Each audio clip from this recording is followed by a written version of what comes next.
Challenge है आप सभी को, जितने लोग भी इस वीडियो को देख रहे हैं और जितने लोग भी समझाने वालों को जानते हैं कि अगर कोई इस वीडियो से अच्छा समझा दे कि आखिर ये 3 पिन क्यों रहते हैं, 3 पिन प्लग सॉकेट क्यों रहते हैं, इसको हम इस वीडियो में चैलेंज के साथ समझा रहे हैं कि इससे अच्छा कोई नहीं समझा सकता। ये हमारा एटीट्यूड नहीं है, लेकिन जो हमने इस चीज़ में जो अपना मेहनत दी है उसके लिए हम ऐसा बोल रहे हैं। देखिए आगे क्यों बोलते हैं।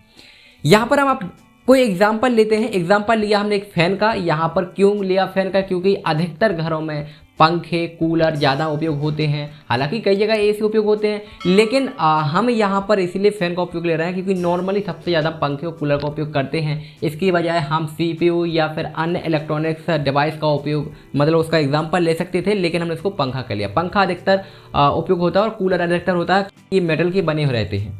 देखिए कैसे, अब हम यहाँ पर समझते हैं।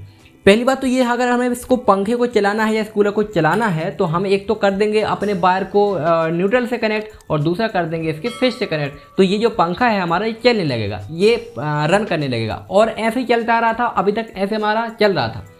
तो यहाँ से अलग से तीसरा जो पॉइंट है या थर्ड पॉइंट है, तीसरा पिन है, इसकी क्या ज़रूरत पड़ गई? इसको हमें कनेक्ट करना पड़ता है। हम इसके मेटल से इसकी बॉडी से कनेक्ट कर देते हैं, तो इसकी ज़रूरत कहाँ से पड़ गई? ये तीसरे की ज़रूरत क्या पड़ गई? अगर ये नहीं भी होता तब भी हमारा पंखा चल रहा है, और कई जगह तो अब भी चलाते हैं, 3 पिन का उपयोग करते ही नहीं, 2 पिन से ही लगा देते हैं और चलता रहता है। हम आपको समझाते हैं इसका क्या फ़ायदा मिलेगा तीसरे का और इसको क्यों लगाते हैं। देखिए पहले हम समझते हैं इसको, जो आपका सॉकेट है उसको हम समझते हैं उसका किस तरह से कनेक्शन होता है। तो उसको देख लीजिए कनेक्शन का। अगर आपको कनेक्शन करना है, आपका सॉकेट का कनेक्शन करना है, तो आपको जो ट्रांसफार्मर से फेज मिल रहा है, आप ट्रांसफार्मर के से जो वायर आते हैं, जो सर्विस लाइन आती है, उससे आप फेज ले लेते हो और उसके साथ एक और आता है न्यूट्रल ले लेते हो, और आपने सॉकेट और अपने बोर्ड से कनेक्ट कर दिया और अपनी लाइट जलाते हो, कोई भी पंखा या कूलर को चलाते हो। इस तरह से काम करता है। पर तीसरा पॉइंट आपने वहाँ से नहीं लेते, ट्रांसफार्मर से कुछ तीसरा नहीं लेते कि जो पॉइंट दिख रहा है आपको, इसमें आपको एक अलग से नहीं आता कि ट्रांसफार्मर से आप उसको लगा दो। ये जो लगा रहता है इसको कनेक्शन करना पड़ता है आपके घर के, आपके छत के, आपके मकान के आसपास जो ग्राउंड रहता है, ज़मीन रहती है, उस ज़मीन को बहुत गहरा खोद कर उसमें प्रॉपर तरीके से जो स्पेसिमेन रहते हैं उसको प्रॉपर तरीके से आपको गड्ढे खोद कर यहाँ पर एक अर्थ बनाया जाता है। अर्थ बनाते हैं और यहाँ पर एक वायर लगा देते हैं, इससे कनेक्ट कर देते हैं। आपके बोर्ड में जितने भी थर्ड पॉइंट रहते हैं सभी को कनेक्ट किया जाता है इस वायर से, और ज़मीन के अंदर बहुत गहराई खोद कर अच्छे से प्रॉपर तरीके से अर्थ बनाया जाता है। अब देखिए यहाँ पर वीडियो ख़त्म नहीं हुआ, आपको इतना ही वीडियो देखकर बंद नहीं कर देना कि भैया ये तो थर्ड पॉइंट है, वो ग्राउंड से कनेक्ट करने के लिए होता है।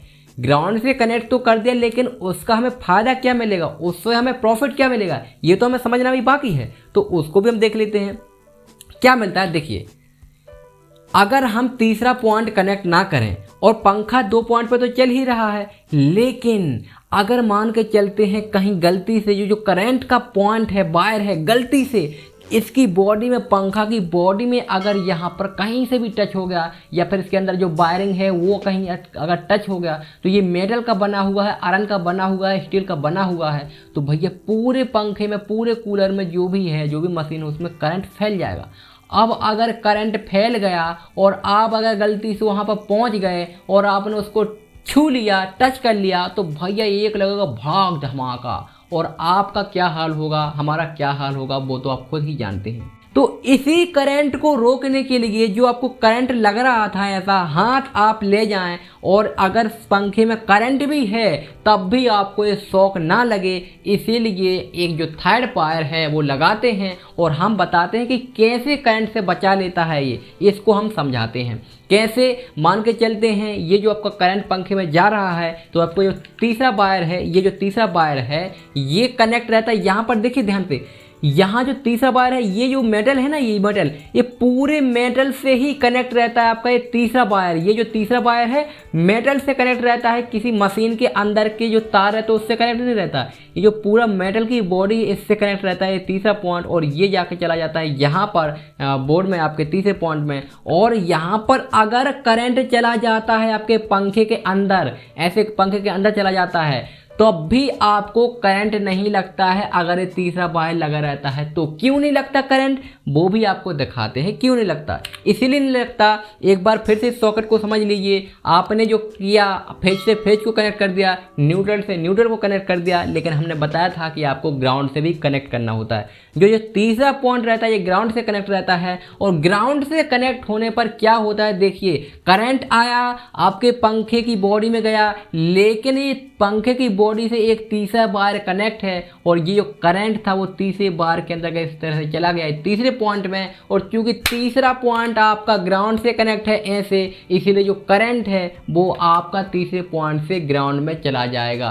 जो करंट बॉडी में घूम रहा था अब वो चला गया आपके ग्राउंड में। अब जब ग्राउंड में करंट चला गया तो यहाँ पर आपका अगर टच भी कर देते हो तो आपके बॉडी का, हमारे शरीर का रेजिस्टेंस रहता है बहुत ज़्यादा इस अर्थ के मुताबिक, इसलिए हमारी बॉडी में से करंट ना जाके वो सीधा यहाँ से चला जाता है और अर्थ में चला जाता है। इस प्रकार से करंट सीधा चला जाता है से और उस तार के द्वारा ग्राउंड में। और आपको पता है ग्राउंड इतना बड़ा न्यूट्रल रहता है कि कितना भी करंट उसमें दे दो, कितना भी वोल्टेज दे दो, वो न्यूट्रल कर देता है, जीरो कर देता है। इसलिए हमें करंट लगने से बच जाते हैं। अगर वीडियो अच्छा लगा हो तो चैनल को सब्सक्राइब कर सकते हैं, वीडियो को शेयर जरूर कीजिए अपने मित्रों में, अपने फ्रेंड सर्कल में, ताकि इसको बहुत ही आसानी से समझ सकें। आप हमें कमेंट करके जरूर बताइए कि क्या वास्तव में हमने जो वीडियो समझाया वो आपको समझ में आया, क्या इसने आसानी से किसी ने और समझाया है। और हमें लगता है कि वास्तव में अगर आपने ये वीडियो देख लिया तो अब आप कभी भी नहीं भूलोगे। एक और बात कहना चाहूँगा, अगर आप किसी को प्रेजेंटेशन में ये